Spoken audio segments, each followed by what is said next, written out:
Lord, salamat at ginising mo ako sa araw na ito. Lord, I thank you for this brand new day. Thank you for waking me up. Salamat at nagising ako, Panginoon. Maraming salamat sa napakagandang gising ko na ito. Tatanggapin ko po ito as another form of blessing. Humihingi po ako ng patawad, Lord, dahil minsan hindi ko nakikita ang kagandahan ng umaga at araw. Hindi ko nakikita ang mga bagay na ibinibigay niyo sa akin. Mga bagay na dapat maganda ang effect sa akin. Since na sa problema ako nakatingin, di ko po ito lahat nakikita. Kaya ngayon, Lord, mas magkukonsentrate ako sa mga biyaya niyo sa akin. Mas ibubukas ko ang aking mga mata, ang aking puso, ang aking isip. Mas hahanapin ko ang kagandahan ng araw at kagandahan ng sitwasyon.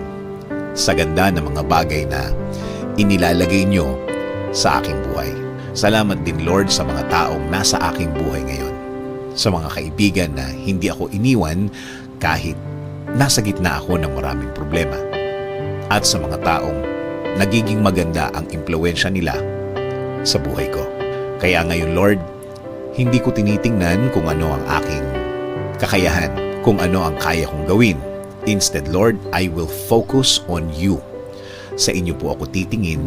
Sa mga kaya niyong gawin sa aking buhay ako magko-concentrate. Sa kakayahan niyo po at hindi sa kakayahan ko. Alam ko, Lord, na marami ng pagkakataon na natulungan niyo ako. Marami ng sitwasyon sa aking buhay na ibinigay niyo ang aking pangangailangan. Alam kong tutulungan niyo po ako ulit, Lord. At alam kong babaguhin niyo na ang aking sitwasyon na ngayon ay mabigat na mabigat sa akin. Apektado na pati ang trabaho ko, kasama na ang aking pamilya. Patuloy niyo pong pasukin ang aking buhay. Araw-araw ko po kayong tatanggapin sa aking buhay. Kayo na po ang magbigay ng guidance sa akin. Kayo na po ang magbigay ng direksyon sa aking buhay. Kayo na din po ang bahala sa aking pamilya, Lord.